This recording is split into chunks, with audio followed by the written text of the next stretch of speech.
amigos, companheiros, peço a todos que, por favor, tomem seus assentos para que a gente possamos dar início, então, a esta reunião do FJE, Fórum dos Jovens Empreendedores da Associação Comercial de São Paulo. Muito bem, podemos começar? Ok? Então, essa reunião do FJE recebe, na tarde de hoje, o vice-presidente da Associação Comercial de São Paulo, principal acionista do Grupo Guararapes. Recebemos com a salva de palmas Flávio Rocha.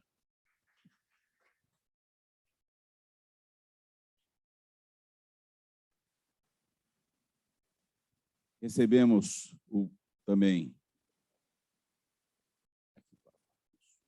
o coordenador do FJE, Wilson Vitório Rodrigues. Wilson, também diretor da FAC-SP, FAC São Paulo. Compondo a mesa dos trabalhos de hoje, e já estará conosco o presidente Alfredo Cottait, Roberto Macedo, diretor acadêmico da FAC-SP. Roberto.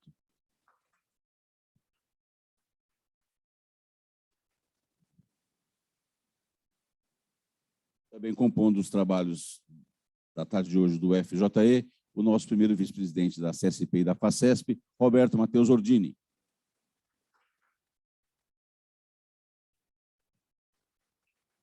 Sala cheia aqui, sala cheia no Zoom também, não é? Ouvi dizer que no Zoom aí a gente está batendo os nossos recordes pela internet, pelo Zoom. Bom, acabou de chegar o presidente Alfredo, presidente da CACB, da Associação Comercial e da FACESP, uma salva de palmas.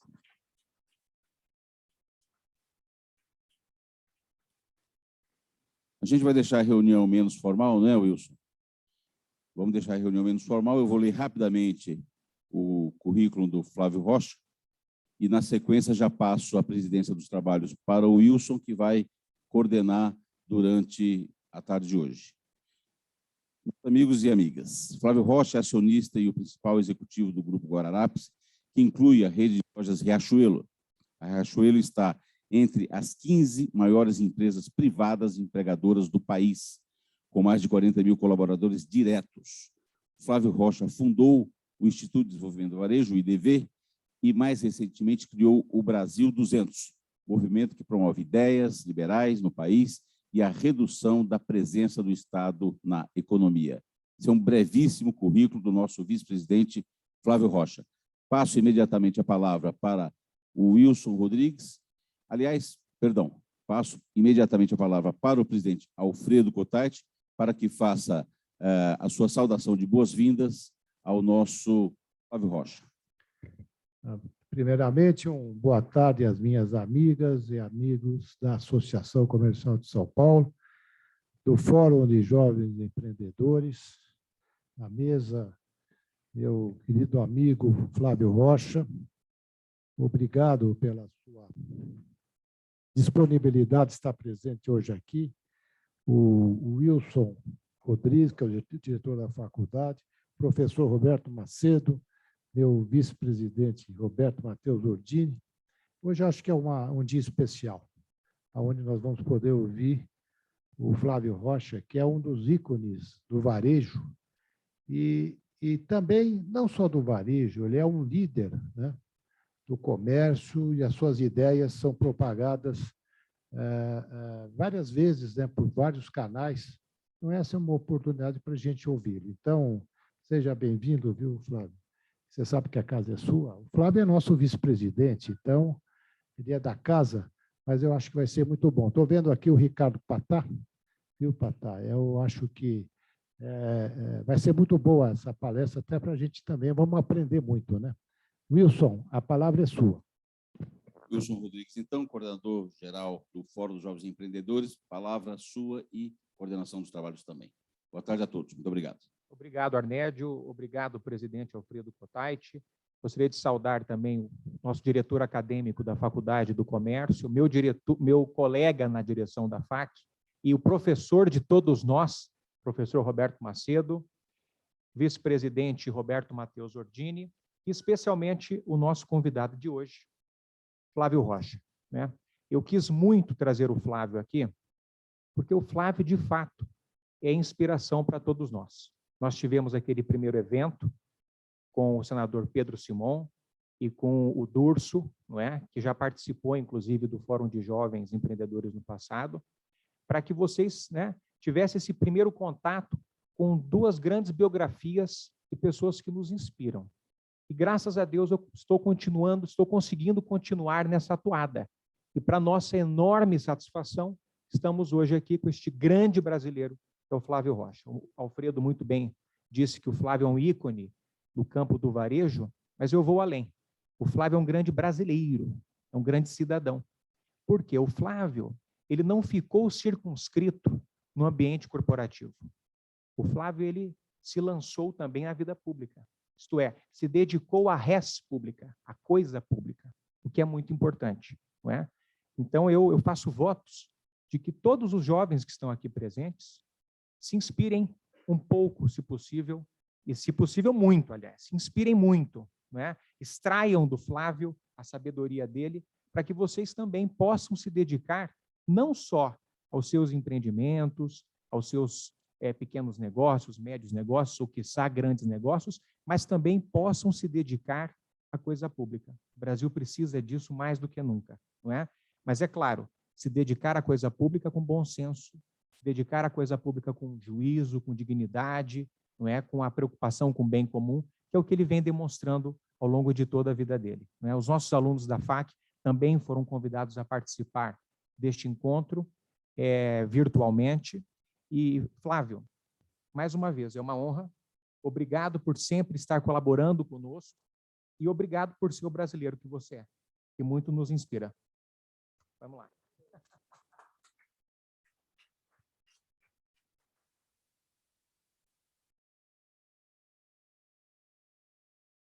Tantas e tão gentis palavras do presidente Cottait, do professor Wilson. Quero cumprimentar o professor Roberto Macedo, o Roberto Ordini, a todos, tantos queridos amigos que estão aqui. Eu me sinto realmente parte dos móveis e utensílios aqui dessa casa.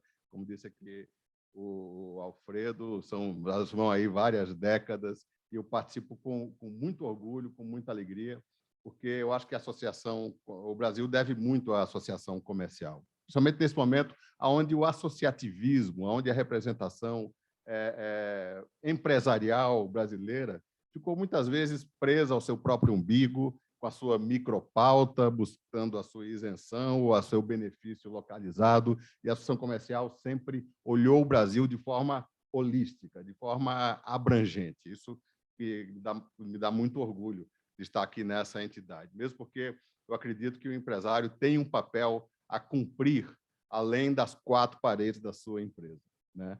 Se nós queremos construir uma economia livre, uma economia de mercado, uma economia que extraia da única fonte realmente propulsora na construção da prosperidade de um país, que é o talento individual, que é a livre iniciativa, eu acho que é uma entidade como a Associação Comercial que estimula, que vai garimpar essa energia, né, e estimular o empreendedorismo brasileiro, que é da melhor qualidade.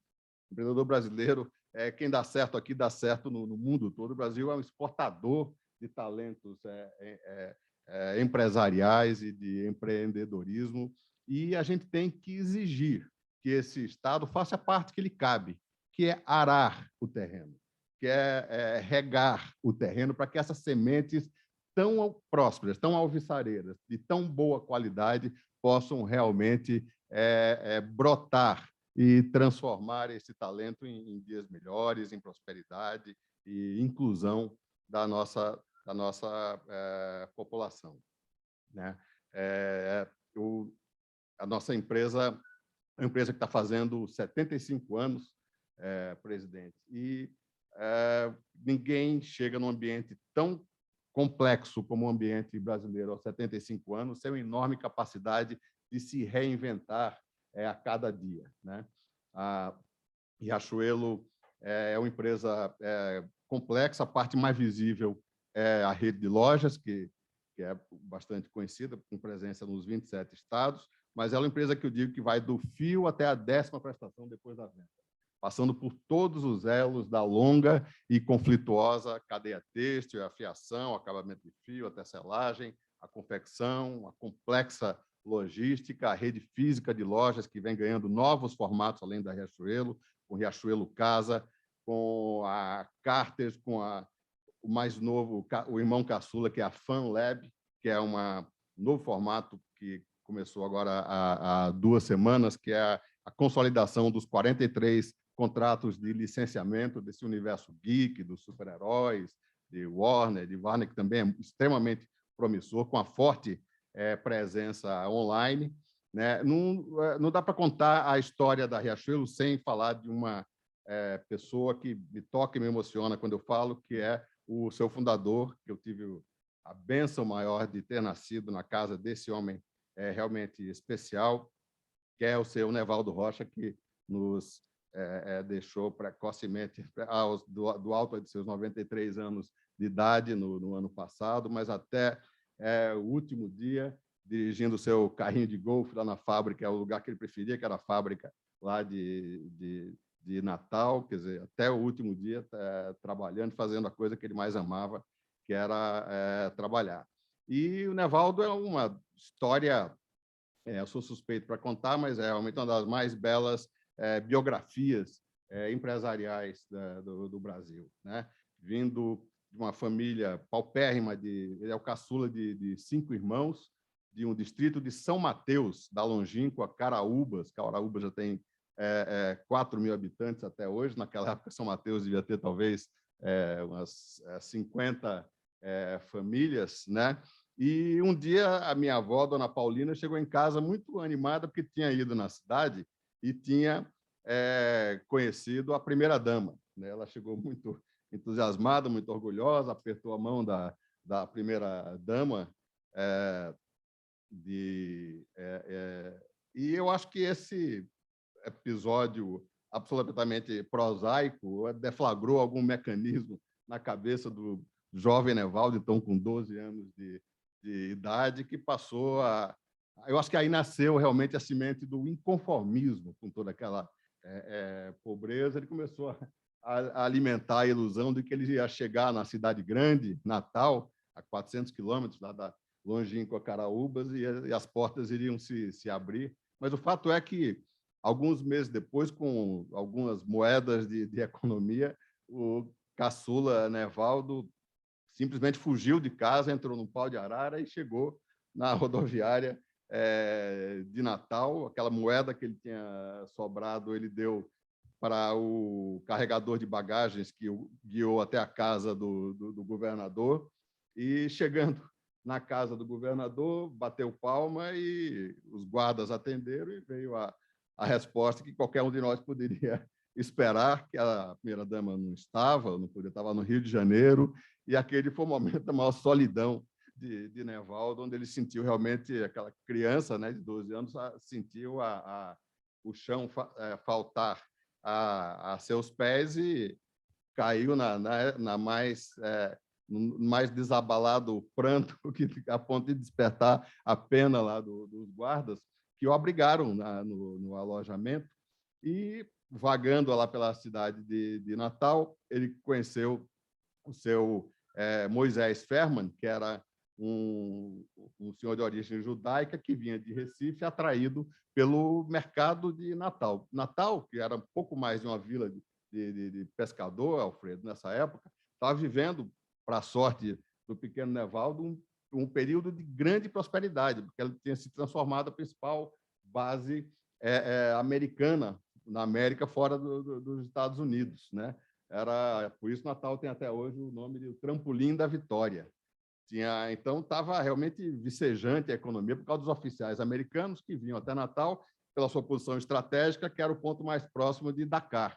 Na época, as fortalezas B-29 não tinham autonomia para cruzar o Atlântico Norte, né?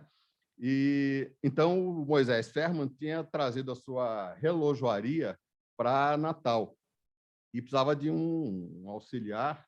Na época, uma criança de 12 anos podia podia trabalhar, a lei trabalhista não era tão rigorosa quanto hoje, e ele se tornou a pessoa de confiança do Moisés Ferman, quando prosperou, ajudou bastante. O Moisés já estava praticamente voltado para Recife. Quando acabou a guerra, o Moisés se desinteressou da loja, porque o mercado tinha ido embora, os americanos tinham voltado para casa, e o Moisés vendeu aquela relojoaria, que era pouco mais do que uma porta de 2,5 metros de frente para a antiga rodoviária de Natal, mas Nevaldo constatou que o mercado tinha desaparecido também. Começou a tatear as possibilidades, logo de cara virou um bazar que vendia pente, brilhantina, todo tipo de artigo de toucador, né? Até que recebeu uma partilha de mercadorias muito inusitada para a época, que eram camisas de homens já costuradas. Normalmente se comprava o tecido e se recorria a uma costureira ou a um alfaiate. E esta mercadoria teve uma performance excepcional. Vendeu rapidamente e sinalizou para o jovem Nevaldo que ali tinha um filão de mercado. Foi aí que a Capital, que era a loja, se transformou nas lojas Seta para homens, né? Cresceu, veio a segunda filial no Alecrim, a terceira na Ribeira. Nevaldo já tinha ele tinha um sonho nascido aí da convivência com os oficiais americanos. Ele tinha todo um imaginário do que seria aquele país próspero, grandioso, que era os Estados Unidos. E o primeiro dinheiro que ele conseguiu arregimentar, ele chamou o irmão Nilson, que era um oficial, era um cabo da Marinha, lá, da Polícia de Fortaleza. E Nilson veio e permitiu que ele fizesse um semestre sabático lá nos Estados Unidos, comprou uma passagem da Greyhound, daqueles ônibus que até hoje existem, com aquele galgo cinza pintado do lado, e ele fez uma viagem de Nova York, de Boston até Miami, tomando nota de tudo que vinha, e voltou com várias ideias interessantes. Uma delas era a loja sem balcão. Ele tinha visto pela primeira vez uma loja sem balcão, que se chamava National Shirt Shop, né? Era já uma franquia da fábrica de camisas Arrow. Aliás, o nome Seta já foi inspirado no Arrow, né? Da tradução literal de Arrow para Seta no Brasil, né?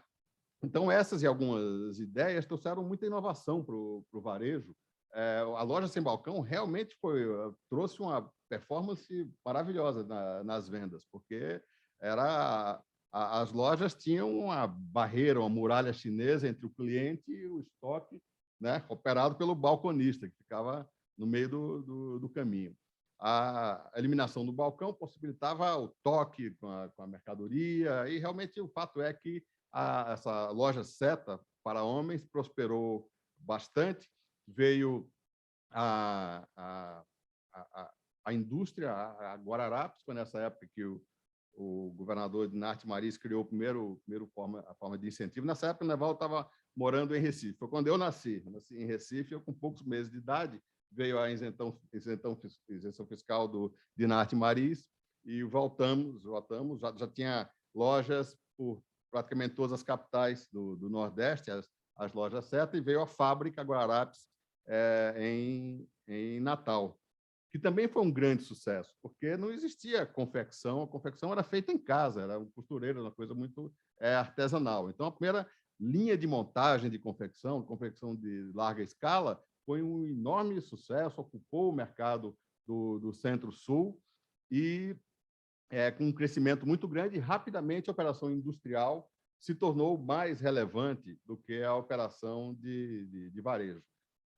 Um outro pioneirismo dessa época foram as lojas Super G, que foi a primeira franquia do Brasil. Na época nem existia esse termo franquia, que a gente só veio tomar conhecimento quando vieram as franquias de alimentos, McDonald's e outras franquias. Mas ali já era uma forma de franchising, que foi a forma da empresa ocupar rapidamente o mercado do Centro-Sul com os produtos vendidos na Guararapes. Era uma sociedade no fio do bigode. Meu pai arregimentava os antigos colegas, gerentes, davam crédito para que eles procurassem um ponto em qualquer grande capital do Centro-Sul. Com a contrapartida era apenas um compromisso de exclusividade de comprar apenas os produtos feitos pela Guararapes. Rapidamente chegamos a 300 lojas e se ocupou o mercado do Centro-Sul com essa flexibilidade que o sistema de franquias existia, que perdurou até 1979, quando, fruto de aquisição, veio as lojas Riachuelo. As Riachuelo foram compradas em 1979, do grupo Othon Bezerra de Mello. Eram lojas bem diferentes das Riachuelo, de shopping, de lojas de departamento de hoje. Era predominantemente lojas de tecidos de 200 a 300 metros de ruas, e que o objetivo era transformar as lojas num canal de escoamento dos produtos. As lojas, o mix foi mudando rapidamente, o tecido deixou de ter importância e a Riachuelo evoluiu para ser realmente uma cadeia de lojas de departamento, né?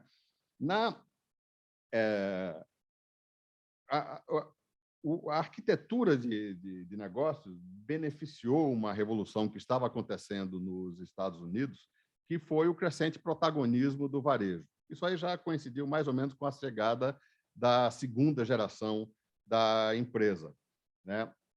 Nos anos 90, eu fiz uma temporada em Harvard, nos Estados Unidos, e vi claramente a revolução de uma tecnologia que não se dá a devida importância, mas que foi o código de barras. O código de barras realmente teve um papel fundamental na construção de um varejo de primeiro mundo, né?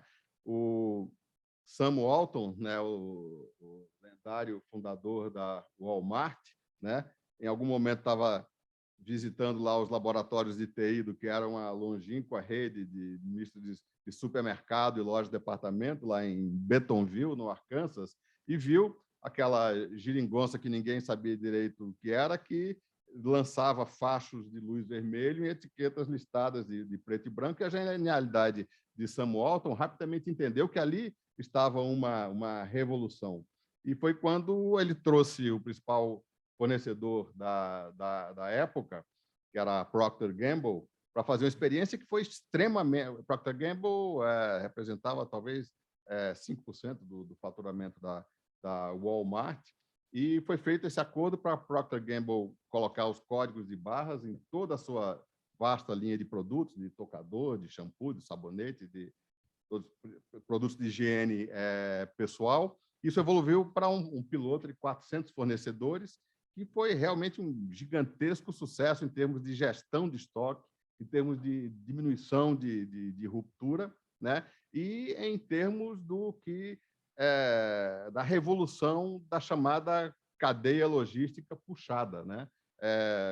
Como informação é poder, rapidamente o Walmart passou a dispor da mais perfeita e completa pesquisa de mercado feita em tempo real, né, em todas as suas lojas, né? Era a sinalização instantânea das mais sutis mudanças de vontade, de humor do consumidor. E não à toa, 15 anos depois, o Walmart se tornava a maior empresa do mundo. Seria impensável naquela época imaginar que um varejista seria a maior empresa do mundo. Isso tudo estava começando a acontecer quando eu estava lá em Harvard, e a gente trouxe para cá este pioneirismo que se adaptou, casou como uma luva com a nossa cadeia integrada. Existia a Guararapes Têxtil, Confecções Guararapes e lojas Riachuelo, e a integração eletrônica desse canal de suprimento trouxe realmente um surto de crescimento muito forte para a empresa. Foram os 15 anos onde eu estive como CEO, e a empresa multiplicou por 15. O plano original era duplicar o número de lojas, duplicar o tamanho médio das lojas e duplicar a venda por metro quadrado. Isso foi superado em todos esses frontes, e em vez de 8 vezes, que seria plano estratégico dos 10 anos foram 15 vezes, justamente pela eficiência que a cadeia logística puxada trouxe, né, em relação à cadeia empurrada tradicional. Houve também a compra de outra cadeia, a Volens, que também era do mesmo grupo, Othon Bezerra de Mello, né? E, bom, agora, né, nós nos preparamos para esse, sim, o grande salto do varejo que está batendo a nossa porta, né? Se nós assistimos aí o maior protagonismo do varejo de coadjuvante, com o elo industrial como grande protagonista, para realmente um varejo locomotiva, né? Os superpoderes que o mundo digital traz à nossa economia vão dar ao varejo, na nossa visão, um salto quântico de relevância, de importância, né? A nossa empresa, né, nessa etapa que nós estamos falando de varejo 3.0, depois do varejo 1.0, que era o coadjuvante, o 2.0, que era o chamado fast fashion, o varejo puxando da indústria e assumindo as tarefas estratégicas, nós vimos agora o propósito de construir a rede de lojas continua sendo uma coluna, um alicerce importante no novo negócio, mas está longe de ser suficiente, né? O negócio que nós vemos como extremamente promissor é um ambiente digital, um ecossistema temático de lifestyle, né?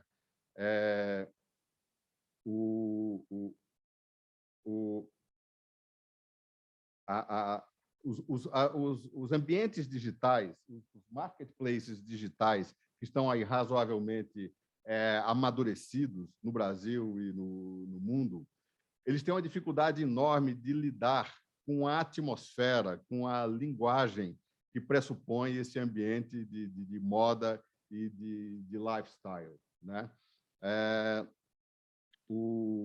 Comprar as mulheres que são mais tipicamente consumidoras de moda percebem isso melhor do que nós que não somos tão atentos às questões da moda, mas comprar moda num ecossistema, num marketplace generalista, é tão desestimulante como comprar moda num grande big box de supermercado, com aquela luz de farmácia, né? Então, é para isso que nós estamos preparando, né? Um ambiente digital capaz de abrigar toda esta atmosfera, esta linguagem de algo que tem moda no centro, mas vai muito além em termos de volume, de conteúdo, né?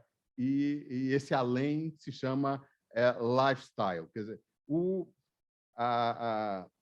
tamanho das redes de moda, das lojas de departamento atuais, é dado, de certa forma, por uma seríssima restrição que o mundo físico nos impõe e que desaparece no mundo digital. O primeiro dos superpoderes que o mundo digital nos traz é a não restrição física, a não restrição de espaço, né? Quando Zé Isaac Pérez, ou a Multiplan, ou a BR Malls nos traz um projeto de shopping, ele já nos confina naqueles 2.500 ou 3.000 metros que nós temos que nos virar nele. Isso é o suficiente para um belo departamento de feminino, um belo departamento masculino, esporte, algum eletrônico, cama, mesa e banho, um pouquinho do Riachuelo casa, né? Mas quando este mundo migra para um ecossistema digital, o céu é o limite.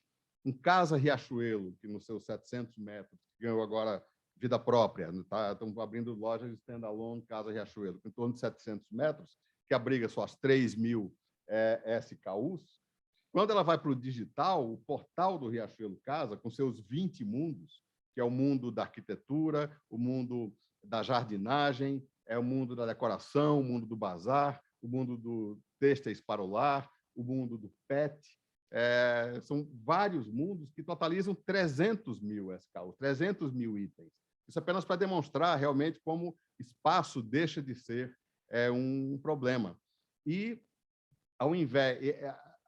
Agora, isso traz desafios junto, né? Porque se no mundo físico todos lojistas, todos têm os seus 3 segundos de fama, ou seus 10 segundos de fama, depende da sua fachada, o cliente entra por um lado do shopping, sai pelo outro, passou em frente em todas as lojas, todos têm a sua chance.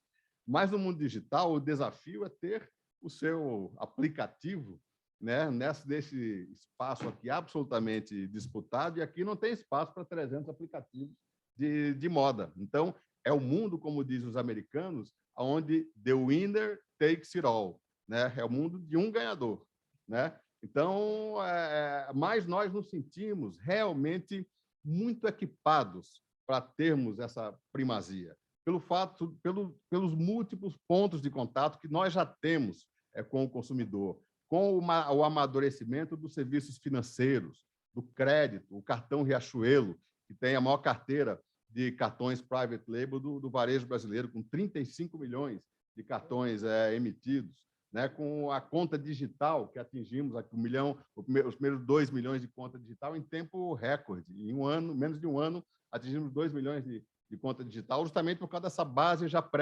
pré-existente, né? E, então, o desafio é criar essa recorrência e relevância para que o cliente se disponha a ocupar esse real estate tão precioso com aplicativo no telefone celular.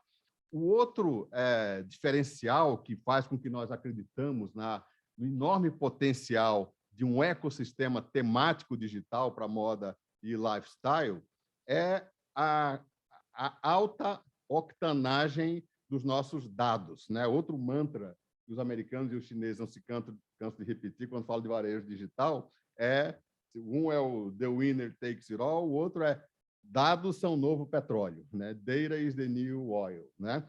Os dados são o combustível para você fazer proposições assertivas ao cliente. Os marketplaces generalistas estão construindo com bases em dados financeiros, né? Dados bancários, né?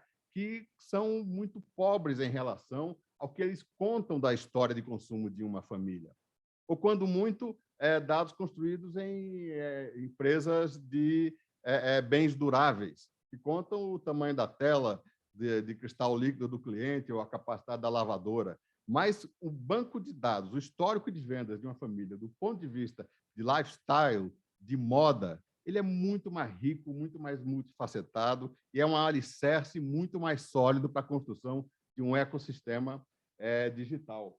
Então, é nisso que nós estamos realmente apostando, né? Agora, os desafios são enormes, porque primeiro que o varejo, a exemplo do que aconteceu na indústria algum tempo atrás, ele se globalizou. Antigamente, o varejo, para você atingir o mercado, você tem que ter um enraizamento físico, de loja. E era mais ou menos uma luta de arco e flecha com o seu concorrente que estava do outro lado da rua e você que está aqui. Hoje não, o chinês atira de míssil lá de Shenzhen e chega o malote na casa dele, desfrutando da porosidade das nossas alfândegas, né? Que é absurdo. O Brasil hoje está recebendo 400 mil malotes de e-commerce por dia, né? E se estima, Fredo, que até o fim do ano serão 2 milhões de malotes, né? Desse ano, né? Claro, tem a sazonalidade aí do verão. Então, é uma concorrência muito desigual que nos dá saudade na época em que informalidade era o pai de família desempregado, coitado, que, premido pelas circunstâncias, virava camelô na porta da nossa loja. Hoje, informalidade são gigantes, de dezenas de bilhões de faturamento, são os camelódromos digitais aí que são totalmente inacessíveis tributariamente pelos mecanismos tributários tradicionais. E para não falar do cross-border, né, que com o limite, o de mínimos aí de $50, que isso vira R$980, né, quando você coloca o frete e os outros custos, né, que são fraudados escandalosamente. Os camelódromos digitais chineses chegam a propor a fraude, quer dizer, você está comprando lá um eletrônico de $1.000. Você se propõe no próprio site, fala, você não quer que fature por $50, por R$49,90, porque aí você já começa toda a cadeia tributária do zero. Então, esse é um desafio, né, que eu acho que o Alfredo tem participado bem dessa entidade, tem dado uma ajuda maravilhosa, porque a gente tem que realmente agir institucionalmente para trazer uma maior equidade concorrencial, porque cada vez que você exporta 1% de market share para o varejo chinês, você não está exportando, você está mandando para lá os empregos e toda a cadeia produtiva. Então, eu acho que as autoridades estão sensíveis, você tem sentido isso aí, né, Alfredo? Vamos buscar aí o caminho, mas é muito importante que a gente tenha realmente agora um sistema tributário, né, o sistema tributário foi concebido em outra realidade, né? Eu costumo dizer da realidade da água encanada. A economia, Sr. Macedo, era como água encanada, né? Você colocava uma barreira fiscal lá na Via Dutra, parava o caminhão da Riachuelo, conferia a nota fiscal e por ali passava toda a riqueza. Mas hoje a riqueza as transações são microtransações, são atomizadas. Em vez da água encanada, é um gigantesco spray de microgotículas, né? Que daqui a pouco vão ser os drones da Alibaba passando por cima das nossas cabeças e o Estado não sabe cobrar, não tem barreira fiscal lá em cima para pedir a nota fiscal do drone que está levando a encomenda ou do Mercado Livre ou do Alibaba. Então, realmente, esse é um ponto de atenção que eu acho que é importante a gente se manter. Nós hoje também estamos observando outros, da mesma forma que estamos muito estimulados aí com a retomada das vendas, as novas perspectivas, a possibilidade aí de trazer sellers para o nosso marketplace e juntando novas peças do Lego no sentido de criar gravidade, né, dimensão, né, a esse ecossistema. Nós também temos que estar atentos ao novo cenário concorrencial, né? Esse ano vai se tornar o maior vendedor de vestuário do mundo, superando Inditex, superando a sueca H&M, superando a japonesa Uniqlo, uma empresa que talvez muitos de vocês nem tenham ouvido falar, se chama Shein. Ela foi criada há 7 anos, vem crescendo, nos últimos 3 anos, vem duplicando ano a ano. E esse ano bate os $30 bilhões de faturamento, passando todos esses gigantes. Então, é uma mudança realmente do cenário concorrencial, mas essa empresa nos está sinalizando de um novo modelo de negócio que parece ter sido desenhado para a nossa empresa. É o puxado a partir da fábrica, né? Vocês estão familiarizados com a terminologia do fast fashion, que nós conseguimos reproduzir aqui muito bem, que é o seguinte, que é você abastecer as lojas de uma coleção com a pequena dose inicial de cada produto, um pulmão no CD e ter agilidade suficiente para reabastecer as lojas dentro do ciclo de vida daquele produto, daquela estação. Inclusive, tendo velocidade para identificar os chamados fast movers, né? Aqueles que estão muito fora da curva, estão vendendo muito mais do que eu esperava, e fazer repeats da fábrica para o CD dentro da estação. O real-time fashion, que é o super fast fashion, isso é feito através das mídias sociais, aonde os algoritmos já começam a calcular a demanda que vai ser produzida de cada produto, antes até da amostra ser costurada, né? Porque o que quando você vê, né, entra no site de Shein, Shopee, essas empresas Muitas vezes, o que você está vendo no Instagram ou no TikTok é uma amostra digital, é uma concepção digital que não foi sequer costurada ainda, né?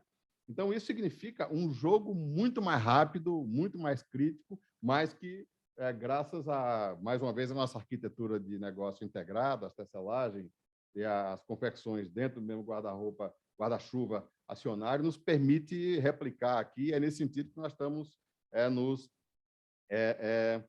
esforçando. Mas o ensinamento aí que a gente tenta disseminar internamente é que, ao invés de brigar contra este futuro, não adianta, porque o futuro vem para ficar. A gente tem que usar todas essas ferramentas ao nosso favor e fugir da síndrome da Kodak. Kodak, aquela empresa que não existe mais, está quebrada, mas que inventou a inovação. A câmera digital foi criada nos laboratórios de TI da Kodak. Ela tentou engavetar a câmera digital, tentou fazer de conta que não existia a câmera digital, e foi sepultada pelos acontecimentos. Esse é o maior erro que pode existir. Nós não queremos ser a Kodak, pelo contrário, vamos colocar as inovações dentro da mesa e vamos usá-las a nosso favor. Acho que era mais ou menos essa a visão aí do nosso cenário, do nosso setor. Fico agradecido. Wilson, antes de passar a palavra para você, só quero usar um termo: impressionante, né? Não só a história, viu, do seu pai e depois você desenvolvendo o trabalho, mas eu acho impressionante porque você não é apenas, né, como você falou, a cadeia que começa do zero e vai até a última prestação. Você tem hoje toda a cadeia, isso é extraordinário. A minha colocação e pergunta, e depois do Wilson, é como você está hoje vendo a reforma tributária. Não é como eu conheço a tua visão. Como você acha que a gente pode conduzir uma reforma tributária? Pois é, Alfredo, nós temos aí uma boa quilometragem gastando sola de sapato nesse assunto, né, pelo de afora, mas, como dizia Vitor Hugo, nada tão forte do que uma ideia cujo tempo chegou. E eu, que brigo também com isso aí desde 93, quando apresentei a primeira emenda do Imposto Único, ao invés de me sentir desestimulado por tanta sola de sapato e tanta saliva gasta, pelo contrário, eu acho que agora realmente é a hora de não de uma reforma tributária, mas o que nós precisamos é mais ousado do que isso. Nós precisamos de uma transformação digital da forma de financiar o Estado, né? Então, os impostos tradicionais foram feitos na época que a matéria era visível e o pagamento era quase invisível, né? Você comprava uma carrada de trigo, era mais fácil rastrear o trigo, ou o senhor feudal se apropriar do quinto lá do trigo, do que as 3 moedas de ouro. Hoje, essa realidade se inverteu completamente. A mercadoria é irrastreável, são literalmente bilhões de microtransações, como eu fiz aqui a analogia do spray, né? Para não falar de cadeias produtivas que simplesmente deixaram de existir sob a forma de moléculas, como a indústria fonográfica, a indústria gráfica, que hoje é streaming, né? Então, mas, ao mesmo tempo, existe o retrato mais perfeito, a réplica mais perfeita de toda a atividade econômica de um país, que está sintetizado em talvez 200 computadores e 200 bancos, sob a forma de bits, sob a forma de débitos e créditos. Esta bonita sala aqui de reunião, talvez para o Estado se apropriar da parte que lhe cabe sob a forma de impostos, ele teve que rastrear cada caminhão de cimento, o vidraceiro, o marceneiro, as esquadrias. Mas existe em algum computador, ou até no Banco Central, uma réplica, um avatar, como dizem os adolescentes aí dessa sala, com riqueza de detalhes, descrita com débitos e créditos. cada microfone, cada copo, até o estoque de água mineral que está na despensa, está escrito lá no computador do Banco Central. Então, essa é a forma de tributar. Essa é a forma moderna, inteligente, a forma de tributar do futuro, né? Sem burocracia, sem gastar 8% do PIB do contribuinte e do Estado para rastrear esse deslocamento de caminhão daqui para acolá. Então, essa é a nossa visão, que eu, para minha grande alegria, já compartilho com você uma parte dessa casa há muito tempo. Eu acho que agora chegou realmente a hora, porque agora não é mais uma questão de ser melhor ou pior, não. É uma questão de vida ou morte, porque as bases clássicas vão desaparecer. Elas estão em vias de extinção, né? Elas estão... porque a nova economia é uma economia uberizada. É uma economia, não é mais, como falei, a economia, a cadeia de suprimento linear, né? São gigantescas plataformas, né? Unindo uma oferta totalmente estratificada e uma demanda estratificada, né? Tem um mercado livre aqui com 6 milhões de sacoleiros numa ponta e 60 milhões de clientes, e ela fazendo literalmente bilhões de conexões, e as autoridades fiscais atônitas porque não conseguem rastrear a complexidade dessa economia atomizada, né? Então, eu acho que, felizmente, as autoridades fiscais estão cientes, né? Estão sensíveis. Eu acho que eu vejo com otimismo a possibilidade de a gente prosperar nisso aí. Graças a Deus, não passou com a vênia aí de quem achava que isso podia ser uma solução, mas isso seria um desastre se passasse a PEC 110 ou a PEC 45, porque já iam nascer velhas, já iam nascer obsoletas, né? Você imagine, o ICMS, que é um imposto com alíquota média de 12%, já metade da base potencial do ICMS já pulou a cerca. Já está. Né? Você imagina um IVA de 30%, né? Você ia empurrar para a informalidade o que sobrou aí de formalidade, né? Então, eu acho que não sei se eu tenho aqui, se eu estou aqui fazendo valer o meu lado, a deformação de todo varejista, que é sempre ver o copo meio cheio, mas eu vejo com otimismo a possibilidade de a gente ter avançar nesse debate no ano que vem. Muito bem. Antes de passar a palavra para o professor Roberto Macedo, eu queria saudar duas pessoas. O nosso vice-coordenador, o Daniel Clodoaldo, que tem me auxiliado muito nesse trabalho no Fórum de Jovens Empreendedores, e o André Matarazzo, que te mandou um fortíssimo abraço. Ele está numa reunião da Fiesp agora, e lastimou não ter realmente ter tido a possibilidade de vir, mas te mandou um afetuoso abraço. Roberto Macedo. Bem, eu não tenho propriamente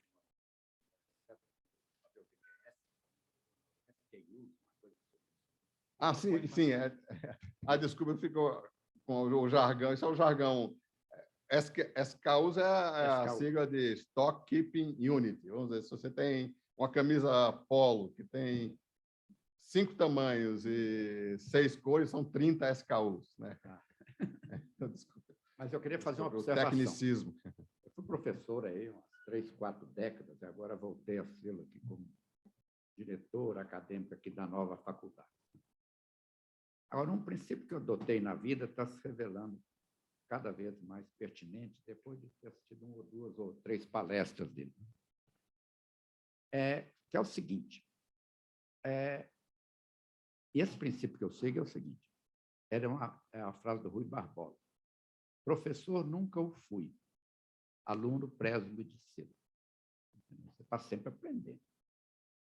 E eu cheguei aqui, depois me envolvi com a faculdade, tudo, eu estou aqui na associação desde 2010, e encontrei um grande professor aqui nas palestras, certo? Porque mostrou como o sistema acadêmico está atrasado, certo? Relativamente. Está atrasado mesmo. Certo? Você pega um livro de microeconomia, o que eles ensinam sobre a microeconomia? Você começa lá com a função de produção. É uma coisa industrial. Depois você faz a produção e vende para o comércio, certo? Depois o comércio vende para o consumidor. Olha, isso aí é coisa de décadas passadas. A coisa mudou muito. E eu aprendi com o Flávio Rocha essa questão da importância do varejo hoje. E depois que vê o código de barras, você tem um controle de estoque, você pode testar determinados produtos. E aí o varejo é que, em grande parte, determina o que a indústria produz. A coisa se inverteu. Então, tem um grande papel. Isso aqui é bom você saber que está sendo incorporado ao sistema de ensino da nossa faculdade. Nós ligamos com comerciários. Eles precisam aprender isso, certo? Para exercer, inclusive, melhor esse papel. Então, é uma grande lição que eu aprendi, estou procurando plantar aí junto com meus colegas aí da faculdade e os outros professores, essa nova visão do sistema produtivo. Né? E aqui, até chegar ao spray, tem muita coisa para ensinar. Sabe? Não, o spray, eu confesso que hoje eu recebi um drone da China. Sabe? Custou R$150. Eu falei, será que isso vai ser tributado? Não, tinha que ter. R$150 com fotografia e tudo. Aqueles quatro hélices, sabe? Vou usar lá na praia para ver se eu chego perto de um lugar lá que tem baleia. Tem baleia aqui em São Sebastião. Eu vou tentar. Inclusive, um jornalista que teve hospedado na minha casa, ele pôs um drone dentro de casa, depois ele sai para a praia, sabe? Dá uma visão impressionante do que é a casa. Mas, então, eu estou me sentindo aqui como meus tempos de aluno, certo? Se eu assistir uma palestra dessa, você aprende muita coisa, certo? E quem sabe você pode dar umas aulinhas aí também, certo? Espero que isso tenha sido gravado para a gente mostrar aí para os nossos alunos. Lembrando que na pós-graduação ele deu uma aula magna, Deu aula magna, mediada pelo André. Aqui está dando outra. E está dando outra hoje aqui. Mas muito obrigado, viu, por tudo aí. Obrigado pelas palavras generosas. Até passei para ele uma vez um modelo aí da loja da Amazon, né? Amazon Go. Isso. Que eles criaram uma loja que você encomenda as coisas, né? E você vai lá ver o que você encomendou na loja. Mas aí, ao mesmo tempo, eles te põem como se fosse um quarto de hotel e oferece um monte de coisas lá dentro, entendeu? Sabendo quais são os seus gostos, seus desejos. Sabe? Você abre uma cortina lá, tem um guarda-roupa de roupas ligado às suas preferências. Então, isso aí, o consumidor é aquele... Não adianta você testar uma coisa e não der certo, acabou. Pô. A outra lição que eu tive também foi da Luísa Trajano. Sabe? Ela falou o seguinte, olha, aqui quando vem vendedor, eles tratam comigo de condições financeiras, prazo de entrega e tudo. Mas na hora de fazer a lista de produtos que nós vamos comprar, eles têm que falar com a moça do balcão lá embaixo para saber o que está vendendo. Perceberam? Senão você vai encomendar. Que nem aquelas lojas de balcão antigas, né? Você tinha estoque nas costas. Eu comprei muito. Tempo de criança, comprava muito em armazém, né? Com caderneira. Tudo. Tinha todos aqueles lugares que você pegava arroz, feijão, atacado. Mas mudou demais, certo? As coisas. Inclusive, eu confesso que o termo spray eu não conheço. Vou usar bastante. Muito obrigado. Viu? Muito bem. Antes de passar a palavra para o Ordini e depois para os jovens do Fórum de Jovens Empreendedores, eu até quero fazer um pequeno comentário, Flávio, que é o seguinte, na faculdade, a gente tem assimilado muito bem essa questão, porque além do código de barras, agora tem a internet das coisas e que você consegue mapear ainda melhor o comportamento do consumidor. Então, os grandes varejistas, como é até o caso, certamente você tem todo um departamento de tecnologia imaginando e pensando, desenvolvendo esses instrumentos full time. Os pequenos e médios comerciantes, os pequenos e médios varejistas, eles não têm isso à disposição deles. Então, nós temos que ensinar isso para eles, né? Para que eles possam dominar esse novo cenário do consumo digital. Então, isso é muito importante. Os pequenos estão à deriva neste sentido. Claro que existem os marketplaces, até para que eles possam fazer conta, entender se o marketplace cabe na receita deles, né? Quer dizer, é uma ciência que tem que ser dominada. Ordini.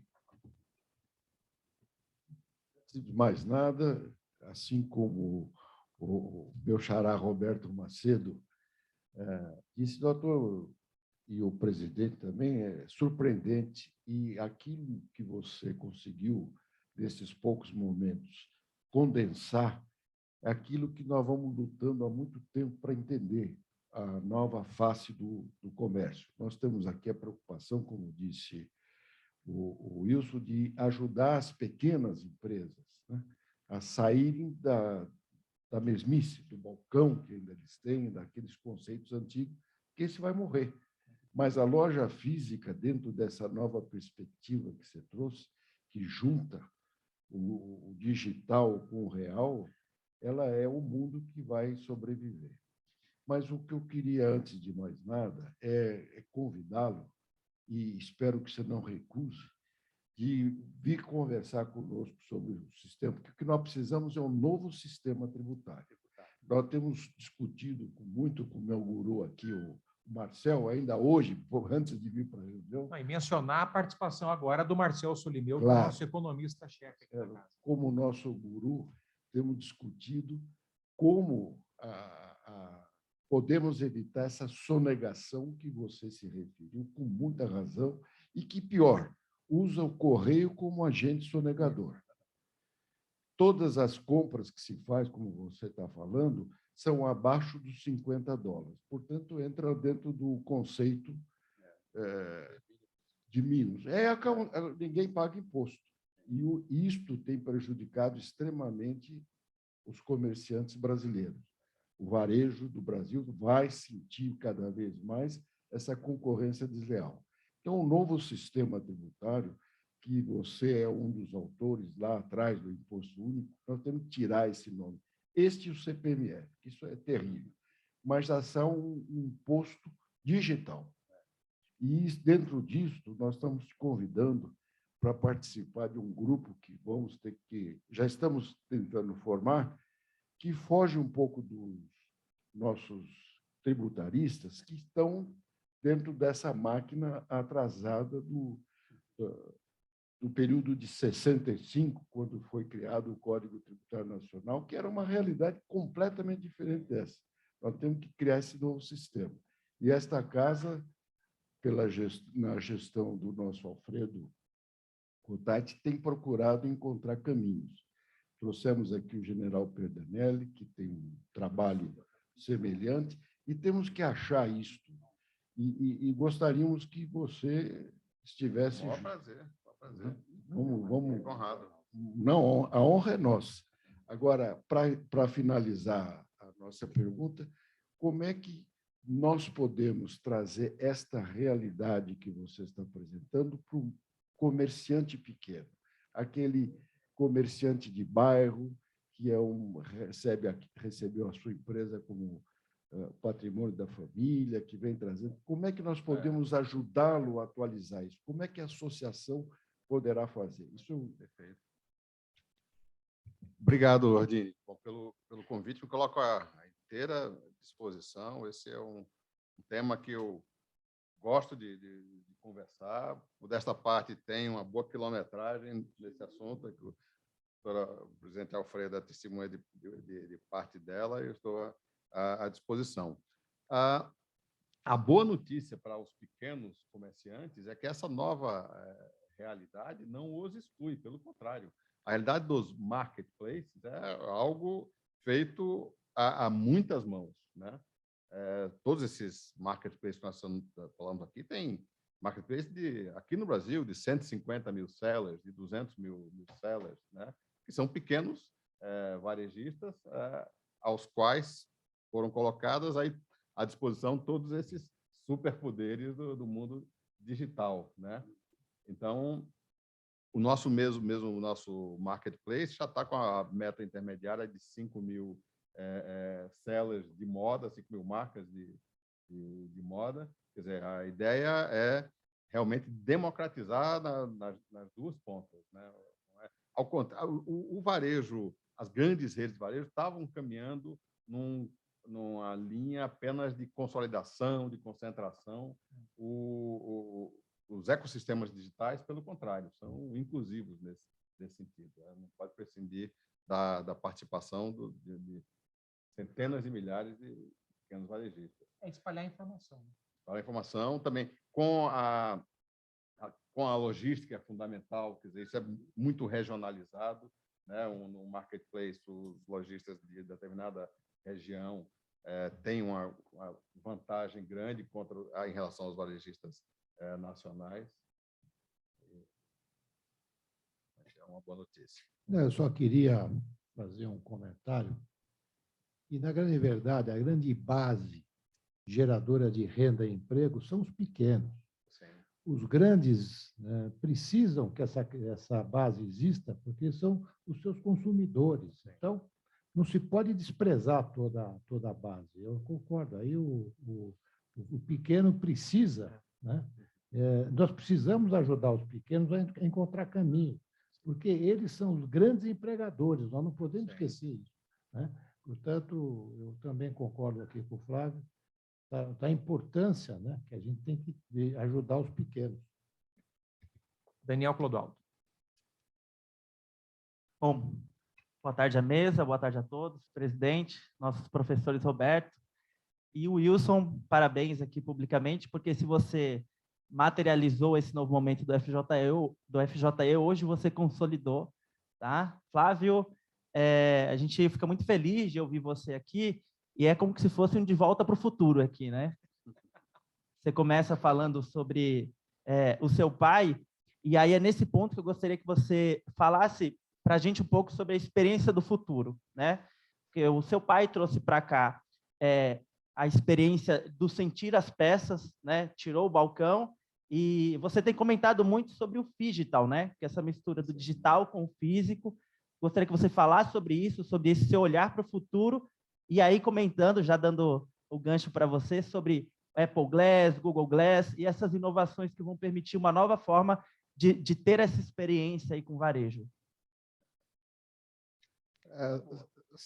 Perfeito. Sem dúvida, a oportunidade realmente de expandir nessa questão da tecnologia e reforçar, inclusive, o fato de que esse não é um jogo de canibalismo, não é aquela ideia original que vinha o varejo digital e o varejo de cimento e tijolo ia morrer. Pelo contrário, a complementaridade é total, é cada vez maior. A gente nota que realmente a nossa arma contra os camelódromos chineses realmente é o diferencial do enraizamento físico. O retiro em loja tem um poder enorme. No setor de moda, então, a experimentação, sentir o toque é fundamental, né? E a vinda aí de ferramentas poderosíssimas do metaverso, o Apple Glass, né? Tem um impacto no varejo brutal, porque o Apple Glass significa a experiência de realidade expandida, né? A realidade expandida é a possibilidade de você ter o melhor dos dois mundos, do físico e do digital, concomitantemente, né? A próxima revolução que tem, o Apple Glass é a representação disso, é a revolução dos displays, né? Quando você, daqui a 5 anos, lembrar que você, para ter o contato com o mundo digital, você perdia suas duas mãos, nós vamos ter as nossas mãos de volta com o Apple Glass, né? O Apple Glass é um projetor retinal, né? Onde você pode ter... Eu estou olhando para o Alfredo, né?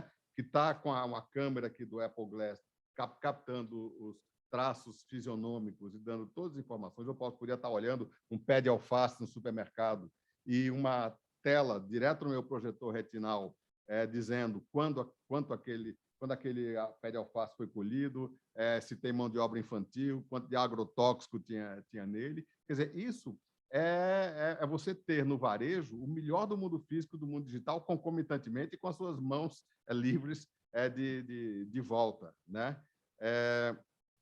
Eu não sei quantos de vocês tiveram a experiência do óculos aí não realidade expandida, mas realidade virtual pura, que é a imersão total. É uma experiência fantástica, né? Você tem também 2 projetores retinais, mas sem visualizar o mundo externo. Então, é como se você tivesse uma tela 360 em 3D, que você pode criar o mundo que você quiser. Você pode colocar uma tela da Bolsa de Valores aqui, você olha para baixo, abre o teclado aqui, você pode colocar uma planilha Excel em cima. Então, é um mundo de possibilidades que se abre, que a gente tem dificuldade até de imaginar o que é que vem pela frente. Mas a grande revolução em termos de varejo é que você não vai ter que, ora, estar de frente do seu terminal, ora, estar numa loja. Você vai ter o melhor dos 2 mundos simultaneamente, com grandes perspectivas para o varejo. Flávio, só para... Hoje, o código de obra, o código de barras está evoluindo. Sim. Você já tem nele a data de fabricação, a data de validade, várias outras informações que o código original não tinha. É mais ou menos isso que você está falando? Não. Bom, o código, até o fim do ano, por exemplo, eu falei aqui em código de barras por inércia e tal, mas hoje o código de barras de hoje é o RFID, né? Que é uma antena que é bombardeada por 5 trilhões de frequências, e ela tem algumas frequências que ela volta e a antena capta, e ela tem muito mais informações do que o RFID. O projetor retinal é um chanfro na lente do seu óculos que projeta a imagem direto na sua retina, sem prejuízo do que você está vendo no fundo.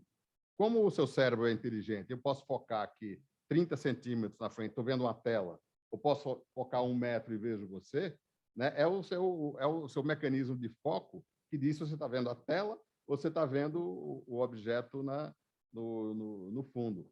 Mas é tudo que você teria no seu smartphone, só que com 360 graus de abrangência, né? E sem tirar a sua vista do cenário que está ali envolvendo. E é uma coisa que parece que é uma coisa futurística, mas está marcado para talvez no primeiro trimestre do ano que vem já esteja disponível nas lojas, né? Muito bem. Flávio, caminhando para a penúltima pergunta, Tito Holanda é nosso membro do Fórum de Jovens Empreendedores, é diretor do Burger King.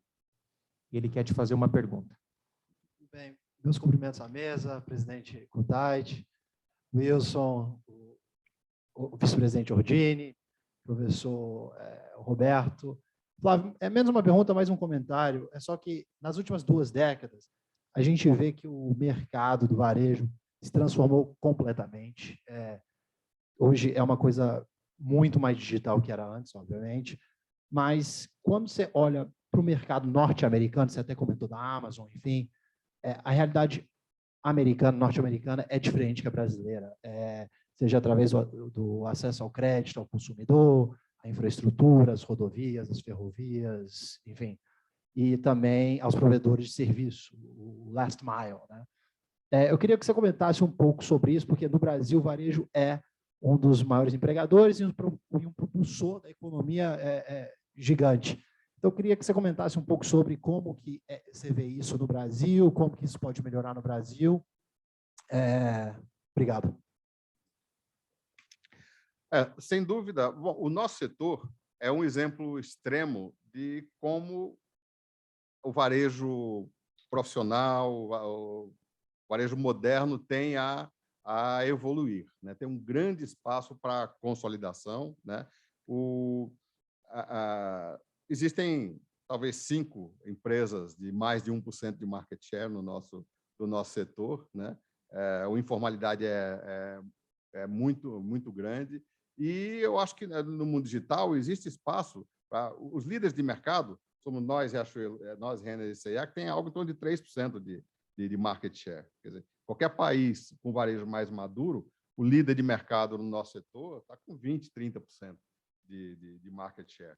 Eu acho que estão criadas as circunstâncias aí realmente para um consolidador, ou 2 consolidadores. Então, eu acho que nós vamos esperar, nós vamos ter aí pela frente um processo fortíssimo de de consolidação, justamente porque as ferramentas que o mundo digital traz possibilitam esta consolidação, né? Outros setores já estão mais consolidados, como o eletroeletrônico, alimento ainda é muito pulverizado. Então, eu acho que a experiência que vem pela frente é de formalização, né, de consolidação, mesmo porque até os informais vão ter muitas vantagens para se formalizar, mesmo pequenos, e se aglutinar a estruturas maiores dos marketplaces. Então, esse é um fenômeno que deve acontecer em poucos anos. Última pergunta. Inclusive, nós estamos aqui, Flávio, o Fórum de Jovens Empreendedores, ele foi fundado no final da década de 80, quando da Constituinte. Ele foi justamente formulado naquele momento para levar proposições à Constituinte, né? E ele fez esse papel. E nós estamos aqui com 2 membros do Fórum de Jovens, que é o Fábio Ralston e o Marcos Nascimento, que estão participando desde o início e migraram para outras funções da casa, o Marcos e o Fábio. Então, eu aprecio muito a presença dos dois, porque são exemplos para os mais jovens aqui, e cresceram, evoluíram, e vêm sempre aí realmente contribuindo com a casa e com as discussões do Brasil. Fábio. Caríssimo Flávio Rocha, eu vou me permitir aqui a destacar um episódio, quase uma memória afetiva. Você hoje está aqui a convite do Fórum de Jovens Empreendedores e você hoje, em 2022, é vice-presidente da Associação Comercial de São Paulo. Mas você já teve um contato conosco no passado. Em 1994, chamava-se Fórum de Jovens Empresários. Nós organizamos aqui em São Paulo a 2ª Mesa Nacional de Jovens Lideranças Empresariais. A primeira foi em Porto Alegre, em 92, que eu e o Marcos estivemos lá representando São Paulo, éramos só nós de paulistas, e em 94 trouxemos para cá. E organizamos este evento onde? No Maxud Plaza. E nós tivemos a ousadia de achar que conseguiríamos convidar os candidatos à presidência da República em 94. E não é que 2 deles aceitaram o nosso convite? Flávio Rocha e Esperidião Amin. Exatamente. Quem nós conseguimos para ser o mestre de cerimônias, o mediador, foi o Boris Casoy. Então, só para registrar que você tem um vínculo com essa casa muito antes do que você imaginava. Quando nós vimos aqui o teu nome hoje, na hora veio para nós aqui aquela lembrança de 94, você candidato a presidente da República e prestigiando o nosso evento lá no Maxud Plaza. Exatamente, lembro como se fosse hoje. Obrigado pela lembrança. Com certeza. Muito bem, agora a minha pergunta para nós encerrarmos aqui. Flávio, você falou da necessidade de uma reforma tributária que consiga assimilar todas essas concepções do mercado de hoje, né, que é um mercado muito pulverizado, em função até mesmo desse consumo que ele está muito líquido, né? As coisas, A pergunta que eu lhe faço é o seguinte: você tem se relacionado muito com o meio público, com lideranças políticas, né? E a pergunta que eu lhe faço é: você vê disposição do Estado, tá? Disposição do ambiente político para estudar este assunto e levar a cabo esta concepção correta de reforma tributária? Eu acho que o naufrágio aí das propostas convencionais, né, nos impelem nessa direção, né? Eu gosto muito a proposta original do ministro Paulo Guedes. Ele tem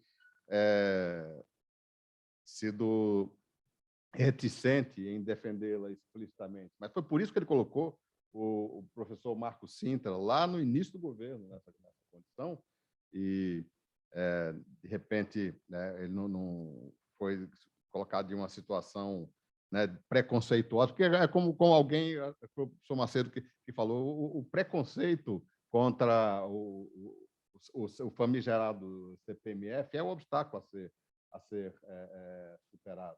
A forma de superar é essa proposta Paulo Guedes de substituir o pior dos impostos, que é o imposto do desemprego, que é o imposto da contribuição social patronal sobre a folha, sobre um microimposto, um nanoimposto, que a alíquota é realmente muito baixa para substituir esses 400 bilhões. Eu acho que isso é palatável do ponto de vista político, né?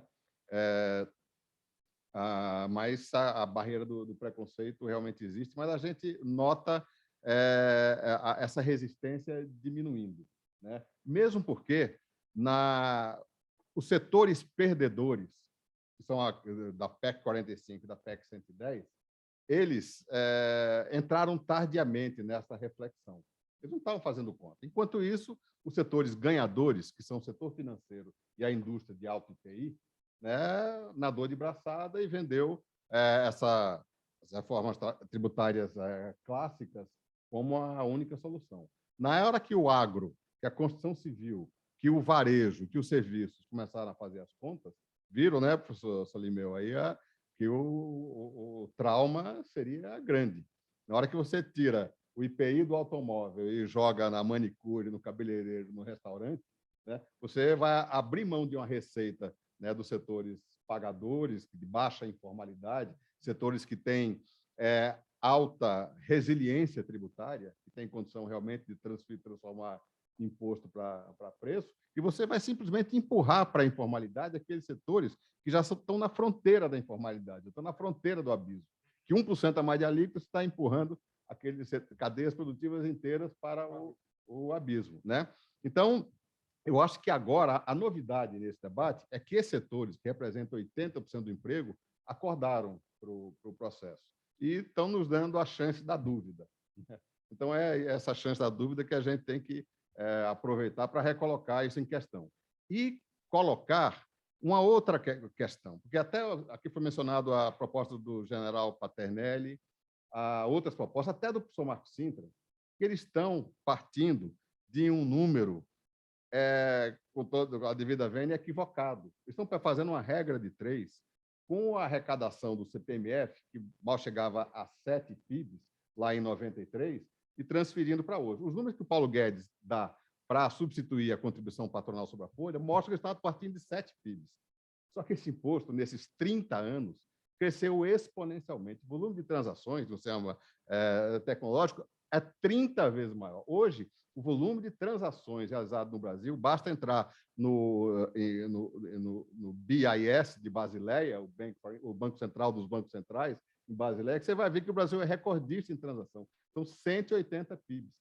Isso quer dizer que basta 0,1% de alíquota para você substituir os 400 bilhões gerados pela arrecadação da contribuição social sobre a folha. Então, isso deve ser trazido ao debate e mostrar se esse imposto era o melhor, que não gerava contencioso tributário, é um imposto indolor. Hoje ele está 30 vezes melhor. Muito bem. Professor Flávio Rocha. Professor, não é? Mas o Roberto Macedo continua sendo professor de todos nós. Olha, muito obrigado.